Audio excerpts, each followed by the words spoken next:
దేశ బ్రాడ్బ్యాండ్ మార్కెట్లో మరో విప్లవాత్మక మార్పునకు రంగం సిద్ధమవుతోంది.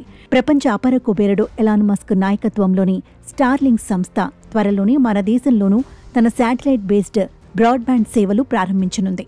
టెలికాం శాఖ నుంచి ఇప్పటికే ఇందుకు ప్రాథమిక అనుమతి పొందింది. స్పెక్ట్రమ్ కేటాయింపులు లభించిన వెంటనే ఈ సేవలు ప్రారంభించనుంది. దరఖాస్తు చేసిన 15 నుంచి 20 రోజుల్లోనే స్టార్లింక్కు స్పెక్ట్రమ్ కేటాయింపులు చేయనున్నట్లు అధికారిక వర్గాలు వెల్లడించాయి. దీంతో ఇతర అనుమతులు, మౌలిక సదుపాయాల ఏర్పాటు పూర్తి చేసుకుని 2 నెలల్లో తన బ్రాడ్బ్యాండ్ సేవలు ప్రారంభించాలని స్టార్లింక్ యోచిస్తోంది. ప్రారంభంలో స్టార్లింక్ బ్రాడ్బ్యాండ్ సేవల బ్యాండ్ విడ్త్ సామర్థ్యం 600 నుంచి 700 గిగాబైట్స్ పర్ సెకండ్గా ఉంటుందని అంచనా. దీంతో మన దేశ బ్రాడ్బ్యాండ్ మార్కెట్లో మరిన్ని విప్లవాత్మక మార్పులు చోటు చేసుకుంటాయని భావిస్తున్నారు.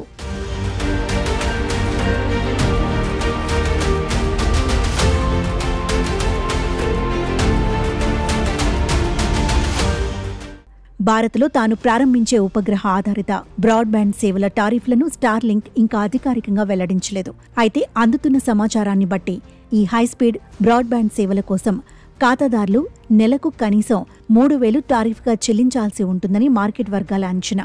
దీనికి తోడు హార్డ్వేర్ కోసం వన్ టైం ఛార్జీల కింద మరో 33,000 చెల్లించాల్సి ఉంటుంది. అంటే స్టార్లింక్ బ్రాడ్బ్యాండ్ కనెక్షన్ తీసుకునే ఖాతాదారులు తొలి ఏడాది కనీసం 69,000 వరకు చెల్లించాలి. బంగ్లాదేశ్లోనూ స్టార్లింక్ తన బ్రాడ్బ్యాండ్ సేవల కోసం ఇవే ఛార్జీలు వసూలు చేస్తోంది. గత ఏడాది డిసెంబర్ నాటికి మన దేశంలో వైర్లెస్ వైర్లైన్ పద్ధతిలో 94.49 కోట్ల మంది బ్రాడ్బ్యాండ్ సేవలు అందుకుంటున్నారు. ఇందులో మొబైల్ ఆధారిత వైర్లెస్ బ్రాడ్బ్యాండ్ ఖాతాదారుల సంఖ్య 90.4 కోట్ల వరకు ఉంది. ఇప్పుడు స్టార్లింక్ ఉపగ్రహ ఆధారిత బ్రాడ్బ్యాండ్ సేవలు ఇందుకు తోడు కానున్నాయి. మరోవైపు తన సేవలు ప్రారంభించిన తొలి ఏడాది కనీసం 1 కోటి మంది ఖాతాదారులను సంపాదించాలని స్టార్లింక్ లక్ష్యంగా పెట్టుకున్నట్టు సమాచారం. దీంతో ఈ మార్కెట్పై ఎక్కడా తమ గుత్తాధిపత్యానికి గండి పడుతుందోనని టెలికాం కంపెనీలు ఆందోళన చెందుతున్నాయి. అయితే రేటింగ్ ఏజెన్సీలు మాత్రం స్టార్లింక్ వంటి సంస్థల బ్రాడ్బ్యాండ్ సేవలతో టెలికాం కంపెనీల సేవలకు పెద్ద పోటీ ఏమీ ఉండదని చెబుతున్నాయి. ఈ కంపెనీలు గ్రామీణ, మారుమూల ప్రాంతాల్లో టెలికాం కంపెనీలతో పోటీ పడినా టారిఫ్ల పరంగా పట్టణ ప్రాంతాల్లో పోటీ పడటం కష్టమని తేల్చేస్తున్నాయి. స్టార్లింక్ ప్రత్యేకత ఏమిటంటే ప్రస్తుతం మన దేశంలో టెలికాం కంపెనీలు కేబుల్ లేదా మొబైల్ వైర్లెస్ ద్వారా తమ బ్రాడ్బ్యాండ్ సేవలు అందిస్తున్నాయి.